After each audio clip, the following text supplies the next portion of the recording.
Okay, Math 9, this was going to be like a super quick video. Now it's just going to be a quick video.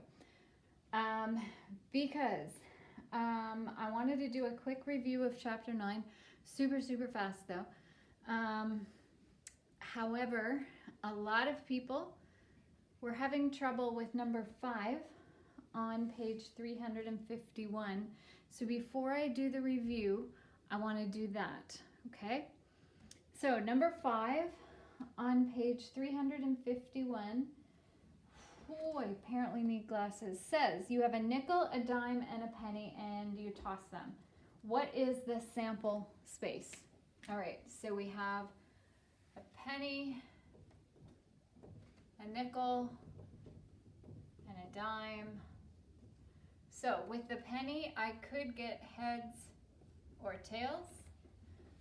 If I get heads with the penny, I could get heads or tails on the nickel. And if I get tails on the penny, I could get heads or tails. Now, if I get heads and then I flip the coin on the dime, I could get heads or tails. Same thing here. I could get heads or tails. I could get heads or tails.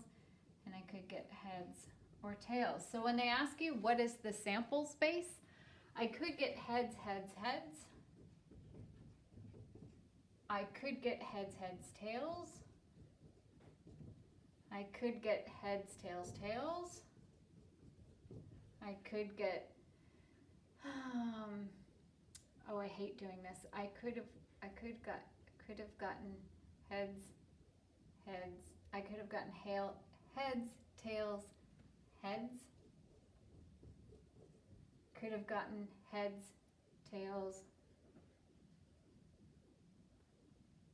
heads. Yeah, I got that. I could have gotten heads, tails, tails. I have that. I could have gotten tails, heads, heads. I could have gotten tails, heads, tails. I could have gotten tails, tails, heads. And I could have gotten tails, tails, tails. I think that's it. I hope that's it. And heads, heads, heads, heads, heads, tails. Heads, tails, heads. Heads, tails, tails. Tails, heads, heads. Tails, heads, tails. Tails, tails, heads. Tails, tails, tails. That's it. All right. So that is your sample space. That's A. Did you have to do the tree first? No. If you could do that in your head, go ahead. I get lost. I get lost even when I do the tree, obviously. All right. B. Are all the outcomes equally likely? Yes. Okay. Yes, they're all equally likely. It's unless you have like a two-headed penny or something. They're all equally likely. And what is the probability of tossing two heads and a tail? Well, two heads and a tail. It doesn't say, like, if order matters, two heads and then a tail would be 1, 2, 3, 4, 5, 6, 7, 8. Would be 1 out of 8, right? I don't know what they have at the back of the book. 9.5. 5C. They don't have the answer. That's awesome.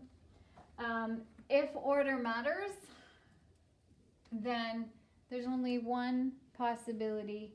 What is the probability of tossing two heads and a tail? If it means getting heads, then getting heads, then getting tails, it would be 1, 2, 3, 4, 5, 6, 7, 8. It would be a 1 out of 8 chance. If two heads and a tail, but it doesn't matter the order, two heads and a tail, two heads and a tail, two heads and a tail, it would be 3 out of 8. I will be very specific in my questions on a test. All right. I want to talk briefly about the importance of the language of it being and or. If I said You have 2 dice, and you roll one, and you roll one, and then you roll the other one. What is the probability that you get a 5 and a 2? Well, the probability that you get a 5 is 1 out of 6. The probability that you get a 2 is 1 out of 6. And what's the probability you get a 5 and a 2? You would multiply that and you would get 1 out of 36.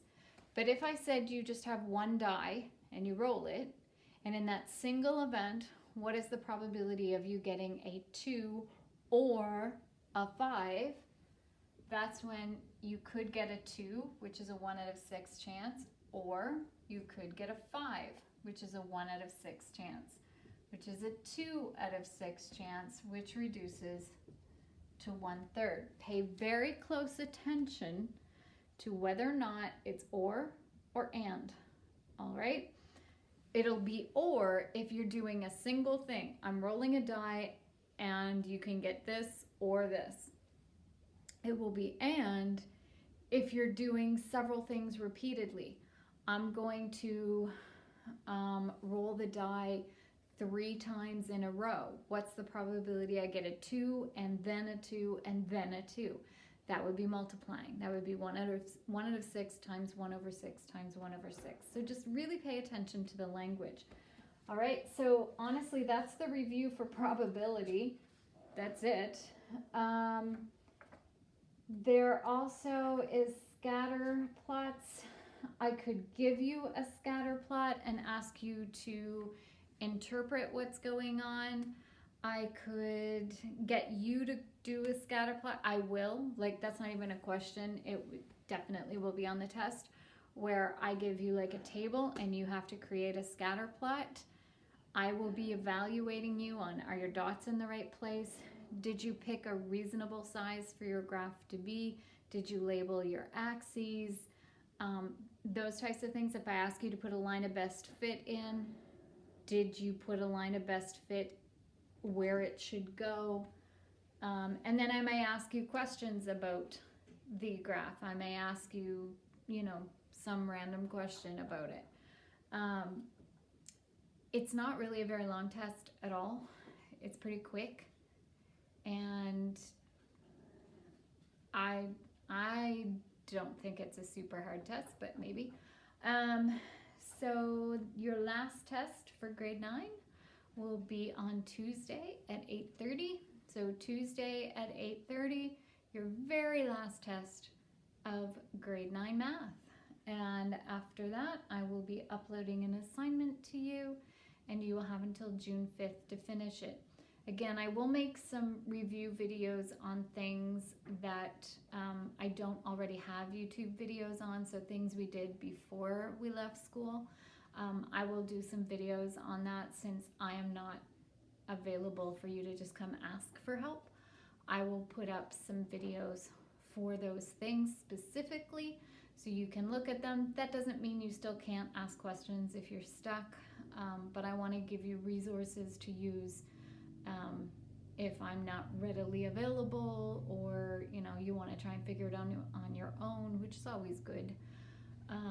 So that is the next few weeks of school for you. So talk to you again soon. Bye.